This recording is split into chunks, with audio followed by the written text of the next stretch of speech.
Good morning student.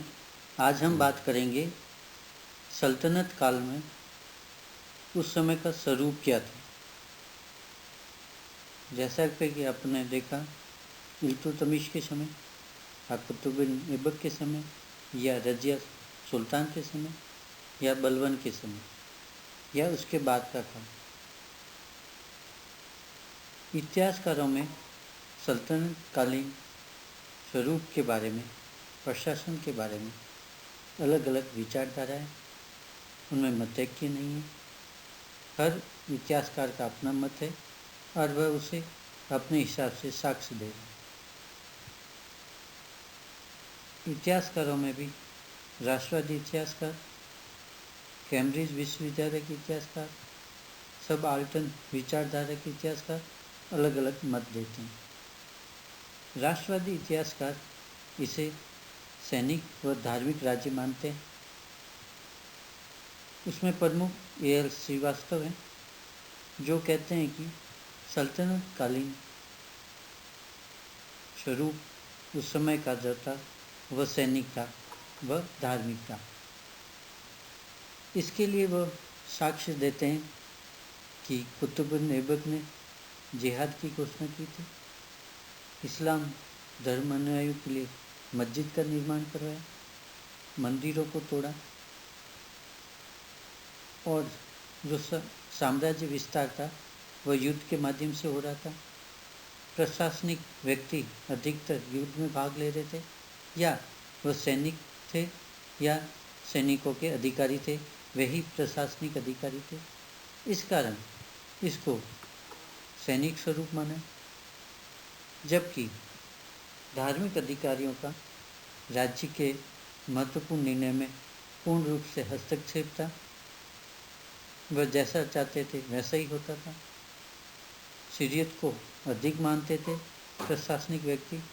ऐसी स्थिति में धार्मिक हस्तक्षेप राज्य के निर्णय में अधिक होने लगा, और इस कारण राष्ट्रवादी इतिहासकार इसे धार्मिक राज्य भी मानते हैं। इस प्रकार राष्ट्रवादी इतिहासकार साक्ष्य आधारित बताते हैं कि सल्तनत कालीन स्वरूप जो था प्रशासन का, वह सैनिक व धार्मिक पूर्ण रूप से था। पर के निजामी या मार्क्सवादी इतिहासकार सल्तनत कालीन प्रशासन को न तो सैनिक न ही धार्मिक राज्य मानते। उनके अनुसार सत्ता जनता के सहयोग के बिना कभी नहीं चल सकती। लंबे समय तक शासन जनता के सहयोग से, आप जनता के विचारधाराओं से मिलकर नहीं चलते तो प्रशासन लंबे समय तक कभी नहीं चल सकता। नहीं कोई व्यक्ति लंबे समय तक शासन कर सकता है, क्यों बड़े संख्या या बहुसंख्यक लोगों की विचारधाराओं को अगर नहीं माना गया तो अल्पसंख्यक व्यक्ति सत्ता पर काबिज लंबे समय तक नहीं रह सकते। सैनिक अगर शासन होता तो व्यापक जन विद्रोह होना चाहिए था। कहीं पे भी जन विद्रोह के साक्ष्य नहीं मिलते, और सैनिकों के द्वारा जन विद्रोह को दबाने के साक्ष्य भी हमें नहीं मिलते। दूसरा, उन्होंने साक्ष्य दिया धार्मिकता के लिए। धार्मिक राज्य भी वह नहीं मानते। वे कहते कि प्रशासन में धर्मनिरपेक्ष शक्तियों के हाथ में था, न कि धार्मिक व्यक्तियों के हाथ में था। वह स्पष्ट रूप से कहते हैं कि प्रशासन जो था या शासन जो व्यक्ति कर रहे थे वह धार्मिक नहीं थे,